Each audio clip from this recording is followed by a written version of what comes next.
Good morning, everybody. I hope this video finds you well. Today I want to talk a little bit about death. Have any of you really wondered what it was like when you die? Have you ever really given it a lot of thought? Most people don't think about it at all. I suppose one of the benefits of going to church is you talk about that. You talk about, well, there's a death and then there's something else. But most people who don't go to church, aren't very religious, don't give it a second thought. They care about other things. And they get so caught up. Sometimes events cause us to think about death. Parents die, friends die, loved ones, animals die. And once they die, they're gone. You don't feel them. They have a presence, and then the presence is gone. Now, do you understand what I'm talking about when I say they have a presence? If you're talking to a person, you feel that they're alive. You see them animated. You see them talking. But you feel that they're alive. But when they're dead, you don't feel anything. So there's a separation between what you observe and what you feel. And I want to talk about that feeling. By understanding what you feel, that absence of what you feel, that feeling is the essence of the being of that person or animal or creature that has left your life. Right? So, therefore, right? Follow me? Therefore, if you sense that feeling again, then you are in the presence of that entity. And that's an important concept to understand. People who say that they were visited by their grandmother, or who say, well, I'm visited by this person, that person, that's what they're talking about. They're talking about experiencing the essence when there's no physical body around. You shouldn't discount them. And we've got all these things about ghosts and boo and spirits and malevolent spirits and all kinds of stuff what categorizes this and categorizes that. Certainly Aleister Crowley did a lot of work in that respect. But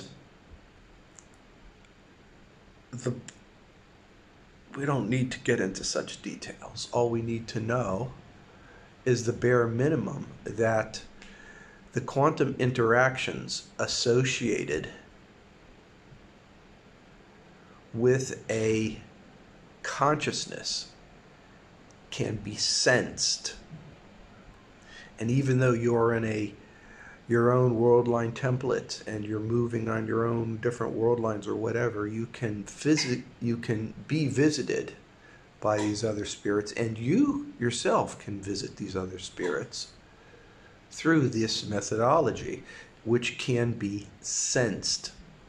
The ability to sense this stuff, of course, is due to practice. But come on, let's face it, how many people have the opportunity to practice this kind of stuff, right? It's not really something a lot of people do, but some people have that ability to sense. They say that's their ESP.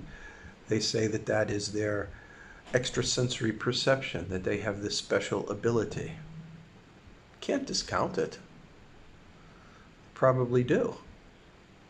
There's a scene in The Sopranos where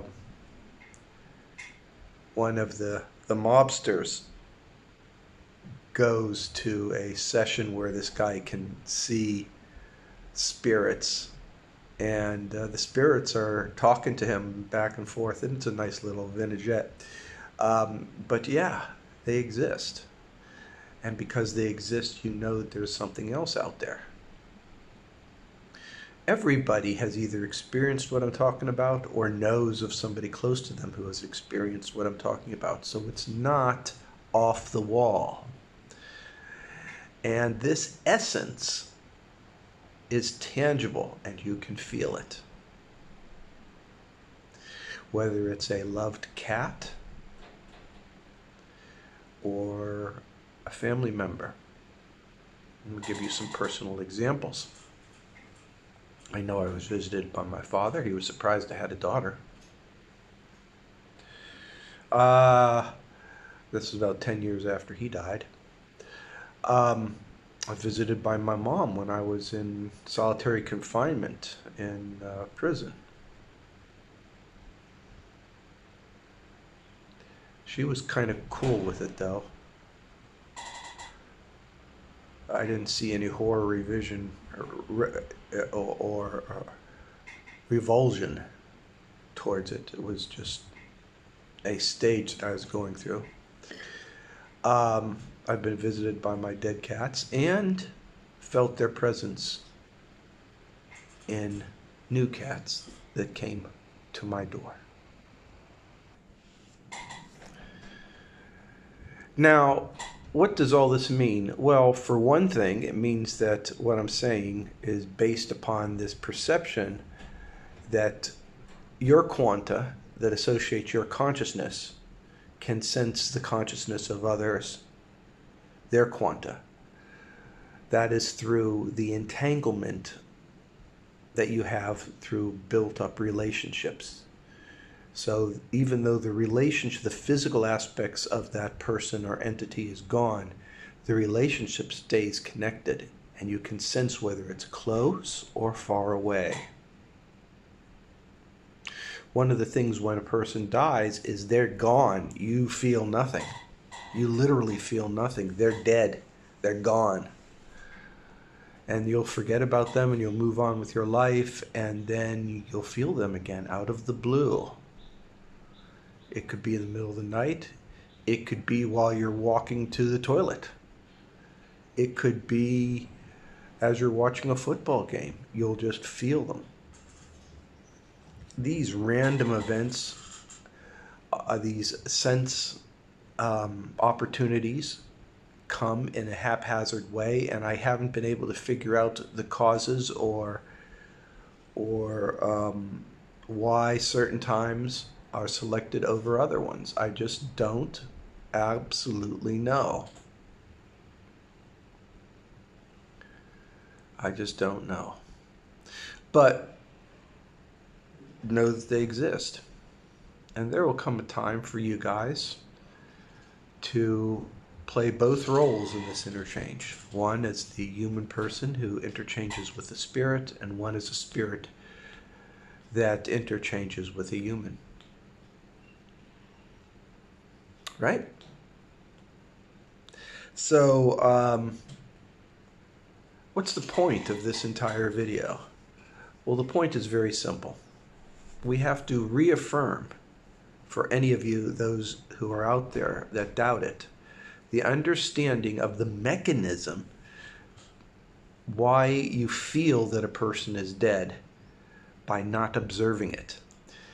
And then how you can feel that they are present in your life when you see no physical association.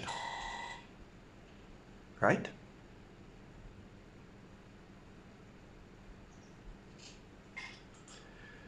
I know that there's going to be at least one person out here that's going to appreciate this message. Many of you other ones out there probably think, huh, what's he talking about? It's no big deal. But I know that there's one person out there that needs to hear this. Take care, people, and know I believe in you.